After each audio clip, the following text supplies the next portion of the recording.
Сәлем, менің сүйікті оқушыларым. Сендерді көргеніме қуаныштымын. Бүгін біз сабағымызды ары қарай жалғастыратын боламыз. Олай болса, on page 23, present simple affirmative and negative тақырыбын ашамыз. Яғни бізде 23-ші беттегі сабақты өтетін боламыз. Біздегі тақырып present simple, жай осы шақ, болымды және болымсыз түрін өтетін боламыз. Олай болса, exercise 1. Complete the examples using information from the text on page 22. Then choose the correct answers in rules 1-3. Яғни бұл жерде біздің ақпаратты қолданып отырып 22-ші беттегі мына сөзде түсіп қалған жерлерді толықтырып жазу керек екенбіз. Яғни present simple'ды қолданамыз, жай осы шақ. Олай болса, қараймыз. Бірінші сөйлемде бізде I eat Korean much сөз тұр. Мен бұл жердегі сөзді мәтіннен таптым. Яғни бұл жерде don't speak сөзі қолданылады. Екінші, my grandmother tells me lots of stories. Үшінші, we don't see my grandparents, brothers and sisters very often. Төртінші, Alexander speaks it, яғни German, ja? Бесінші, we also learn about each other's culture. Міне осы сөздерді бірінші тапсырмада қоямыз. Астында rules деген бізде ереже. Қараймыз, екі қара сөз берілген, біз дұрысын қою керекпіз. Яғни, we use the present simple to talk about facts and routines. Яғни, жай осы шақты біз қай кезде қолданамыз? Біз нақты факт айтқан кезде және күнделікті бір әрекет осы шақты қайталанған кезде қолданады екен. Сондықтан facts and routines сөз дұрыс келеді. Екінші, we add s to them, he, she, it forms in affirmative sentences. Яғни, бұл жерде етістіктің артына үшінші жақта he, she, it болған кезде біз етістіктің артына болымды кезде s жалғайды екенбіз, ja? Affirmative. Және үшінші, we use doesn't, don't to make negative sentence. Яғни, біз болымсыз жасау үшін бізге do, does деген көмекші етістік керек. Сонда бізде болымсыз сөйлемді doesn't, don't деген сөздермен жазады екенбіз. Бірінші тапсырманы осылай орындаймыз. Енді келесі тапсырмаларға қараймыз. Exercise 2. Check the meaning of the verbs below, then study the spelling rules and put the verbs in groups 1-3, then which verb doesn't go in any group. Яғни бұл жерде бізде етістіктер берілген, қорапшаның ішіндегі барлық етістіктер. Біз астындағы ережеге қарап отырып, қазір S әрпін жалғап шығу керек екенбіз, ja? Бұл жерде ережеде бірінші most verbs add s, яғни көп етістіктердің артына үшінші жақта тек қана he, she, it болған кезде s-ті жалғайды екенбіз, s. Мысалға use, uses деген сияқты.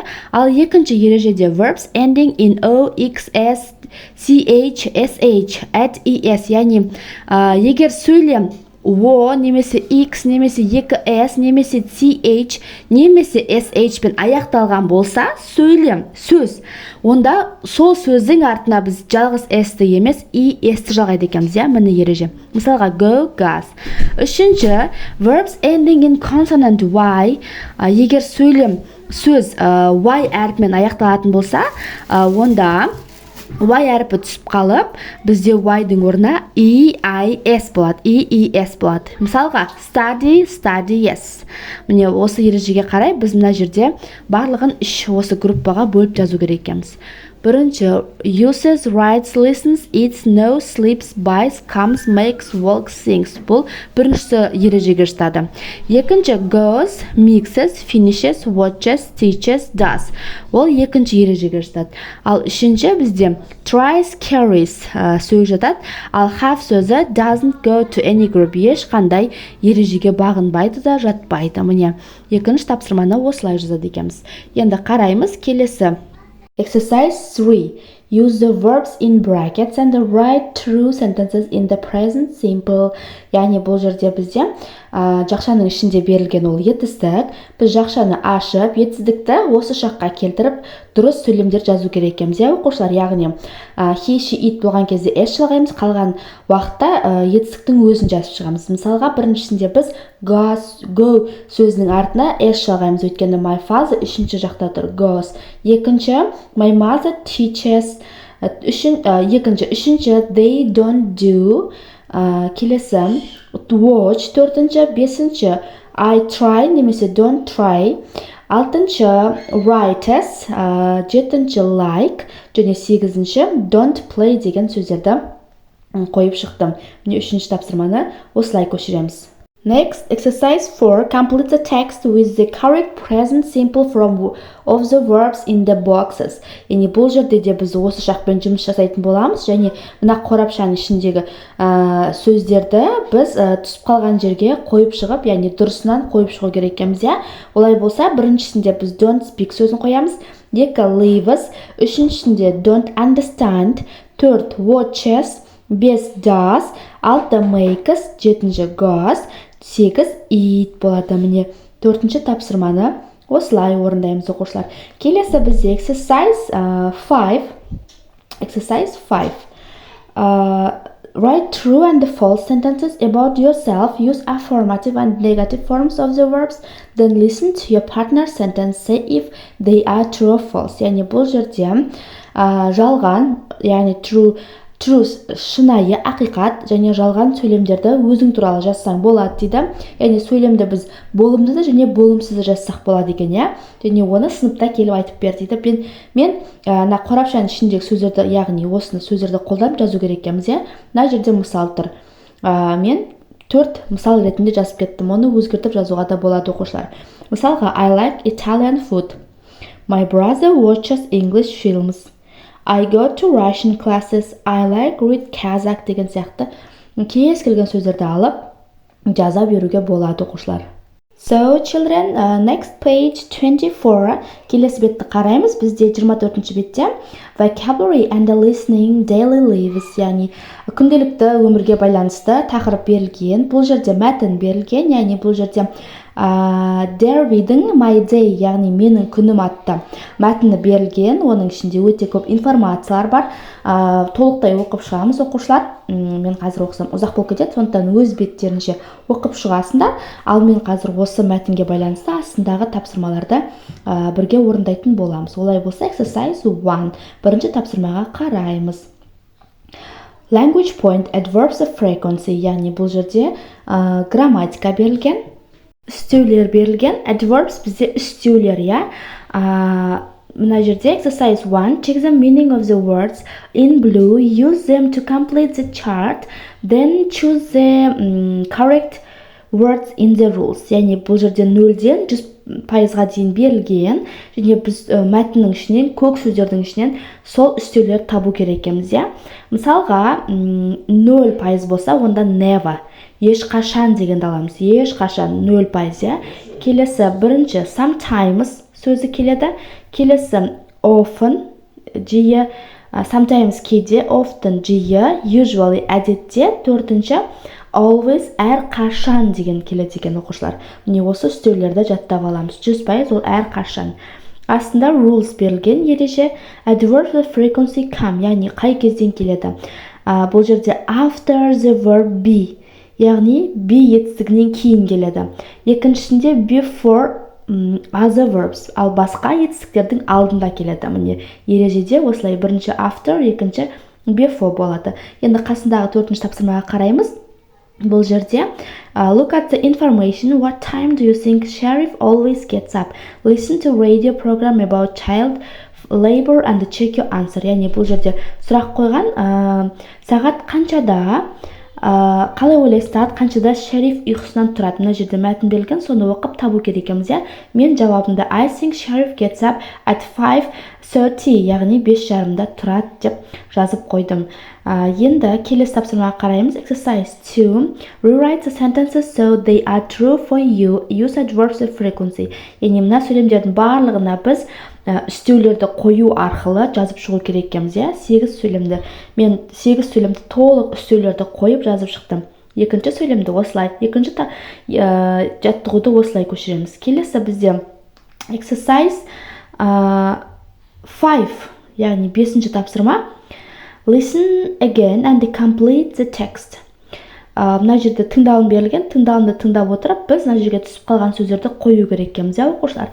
Мен бірден жауабын жазып кеттім. Бірінші бізде 6, екінші сөз factory, Үшінші all the six, төртінші 5:30, бесінші 20 және алтыншы sleeps деген сөздерді қойып шығады екенбіз. Exercise 6. Write a sentence saying how your life different from sheriff's. Яғни бұл жерде өзің туралы жаз деген, сенің өмірің шерифтің өмірінен қаншалықты өзгеше, қай жағы өзгеше, сол сияқты әркім өз туралы ақпарат жазып кетсе болады оқушылар. Next, on page 25, 25-ші бетте бізде present simple questions, яғни осы шақтың сұраулы сөйлем ережесі берілген, яғни грамматика бұл бізде. Present simple осы шақ, questions сұраулы түрі. Қазір соны тапсырмаларды бірге орындайтын боламыз. Олай болса, exercise 1, match questions 1-5 with the sentences A, E, then choose the correct answers in rules 1-3. Яғни бұл жерде 1-5-ке дейін сұрақ қойылған, және біз сол сұрақтан жауабын A, B, C, D, E деп белгілеу керек екенбіз, оқушылар. Олай болса, present simple'да бізде сұрақ қоятын кезде, яғни болымсыз түрінде және сұраулы сөйлемде do, does деген көмекші түсікті қолданамыз дедік. Солай, егер сұрақ қоятын болсақ, сол do, does көмекші түсігі алдына шығып кетеді екен оқушылар. Қараймыз, бірінші сұрақта does Darby teach at school? Сұрағы. Жауабы бізде C болады. Yes, she does. Яғни қысқа жауап берген кезде немесе жоқ деп жауап береді екенбіз. Darby мектепте үйретеді ме дейді, teach at school. Болса, yes, she does. Екінші, do the children do exercise every morning? Яғни бұл жерде children, балалар, олар дегенді атқарып тұрғандықтан бұл жерде does емес, do қояды екенбіз. Жауабы yes, they do. Яғни does'ды біз тек қана he, she, it те қоямыз, қалғанның бәрінде do қояды екенбіз. Үшінші сұрақ, does sheriff live with his parents? Жауабы E. No, he doesn't. Төртінші, do you work in a factory? Жауабы D. No, I don't. Яғни сенен сұрап тұр, сондықтан мен деп жауап берем. Бесінші, where does sheriff sleep? Жауабы B. In the factory. Міне осылай жазып шығамыз. Келесі rules, яғни ереже. Бұл жерде қарамен берілген таңдау керекпіз. Яғни we use do, does with the main verb to make questions. Яғни сұраулы сөйлем жасайтын кезде біз тек қана do, does'ды қолданады екенбіз. Екінші, we add немесе don't add s to the he, she, it forms in question. Яғни сұраулы сөйлем кезде, сұрақ қойған кезде біз s-ті he, she, it үшінші жақта жалғамаймыз. Өйткені ол does көмекші түсіне кетіп қалады. Сондықтан don't add. Үшінші, we put the question word at the beginning of the question. Яғни сұраулы сөйлемнің алдына сұраулы сөздерді қоямыз. What, where, who деген міне осылай ережені жазып алады екенбіз. Келесі бізде exercise 2, write questions and short answers. Then ask and answer with the partner. Яғни бұл жерде біз мынау сөздерден сұраулы сөйлем шығару керек екенбіз.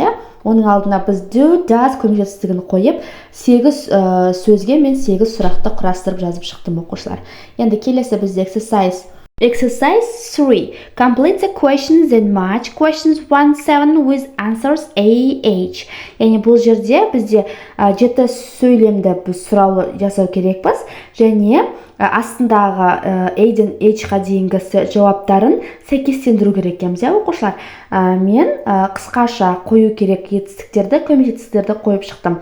Мысалға біріншісінде where do you and your family go in the summer? Жауабында H жауап сәйкес келеді. Екіншісінде where does your best friend live? Және жауабында G жауабы сәйкес келеді. Үшіншісінде when do you do sport? Яғни спортпен қашан шұғылданасың? Жауабы F болады. Міне осылай 7 сұрақты қоямыз және 7 жауабымен сәйкестендіреді екенбіз оқушылар. Енді келесі тапсырмаға қараймыз. 4. Work in pairs. Ask and answer the questions in exercise 3. Give true answers. Яғни бұл жерде біз үшінші тапсырмадағы сұрақтарға жауап жазу керек екенбіз оқушылар. Мен мына жерге өзімнің мысалыммен 7 сөйлемді, яғни 7 сұраққа 7 жауап жазып шықтым. толықтай 4-ші тапсырманы осы жерден жазамыз. Келесі біз exercise 5, 5-ші тапсырмада write 8 questions to find out about people's daily lives. Use the words below and your own ideas. Яғни бұл жерде де біз сұрақ қояды екенбіз. Яғни мына қорапшаның ішіндегі сөздерді қатыстырып, сұрау сөйлем жасау керек екенбіз. Оқушылар, мен мына жерге 7 сұрақты қойып шықтым. Және соңғы тапсырма, 6-ші тапсырма, find out about people's daily lives, work in groups and answer your questions in exercise 5. Бұл жерде біз 5-ші сөйлемдегі 7 сұраққа 7 жауапты жазады екенбіз. Міне осылай біз толық present simple'ды жасап шықтық. Оқушылар, жарайсыңдар. Келесі кездескенше сау болыңдар. Түсініксіз болған сұрақтарың болса, комментарийға қалдырып кетіңдер.